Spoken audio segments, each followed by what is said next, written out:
அண்மை செய்தியை பார்த்து வருகிறோம். அதிமுக பொதுக்குழுவில் நிறைவேற்றிய தீர்மானங்களில் பாஜக பாசம் தெரிவதாக அமைச்சர் KN நேரு கூறியிருக்கிறார். இது தொடர்பான கூடுதல் விவரங்களை செய்தியாளர் கோகுலிடம் கேட்கலாம். கோகுல், முழுமையான விவரங்கள்.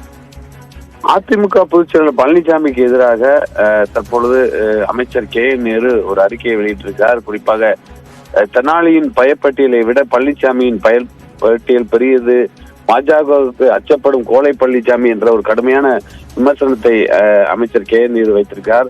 பாஜகவோடு கள்ள கூட்டணி வைத்திருக்கும் அதிமுக அதனை மணிக்கு ஒரு முறை நிரூபித்துக் கொண்டே இருக்கிறது என்று தெரிவித்திருக்கார். அதிமுக பொதுக்குழுவில் நிறைவேற்றப்பட்ட தீர்மானங்களில் திமுக அரசுக்கு எதிரான தீர்மானங்களுக்கு கண்டனம் என்றும், மோடி அரசுக்கு எதிரான தீர்மானங்களில் வலியுறுத்தல் என்றும் சொல்லி பாஜகவுடைய பாசத்தை வெளிப்படுத்தியிருப்பதாகவும் அவர் தெரிவித்திருக்கார். அதே போல பழனிசாமிக்கு மோடி என்றால் பயம் என்றும், அமித்ஷா என்றால் பயம் என்றும், அமலாக்கத்துறை, CBI, வருமான வரித்துறை, ஆளுநர் என்றால் ரெய்டு பயம் என்றும், சின்னம் பறிபோய் விடுமோ என்ற பயம் என்று அவர் குறிப்பிட்டிருக்கார். அதே போல பல குடியுரிமை திருத்த சட்டத்தை அதிமுக ஆதரித்து வாக்களிக்காமல் இருந்திருந்தால் அந்த மசோதா மாநிலங்களவையில் தோல்வி அடைந்திருக்கும் என்றும், அதே போல நாடாளுமன்றத்தில் சுரங்கம் மற்றும் கனிம திருத்த மசோதாவிற்கு அதிமுகவுடைய MP தம்பிதுரை ஆதரவளித்ததால் தான் டங்ஸ்டன் சுரங்கத்திற்கு மறைமுக ஆதரவு உள்ளிட்ட பழைய அதிமுகவுடைய நாடாளுமன்றத்துடைய செயல்பாடுகள் குறித்தெல்லாம் அந்த அறிக்கையில் அவர் குறிப்பிட்டிருக்கார்.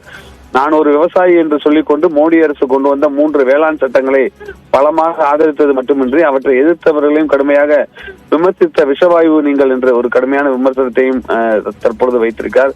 தொடர்ந்து அத்தனை பேரும் எதிர்பார்க்கின்ற கூட்டணி அமையும், 2026 அதிமுக மீண்டும் அரியணை ஏறும் என்றெல்லாம் பொதுக்குழுவில் ஆக்ரோஷமாய் பேசியிருக்கார் என்றும், கோலைக்கு ஆசை என்ன என்று கேட்கத்தான் தோன்றுகிறது என்ற ஒரு கடுமையான காட்டமான அறிக்கையை அமைச்சர் KN நேரு அதிமுகவுடைய பொதுச் செயலாளர் எடப்பாடி பழனிசாமிக்கு எதிராக தற்போது வெளியிட்டிருக்கிறார்.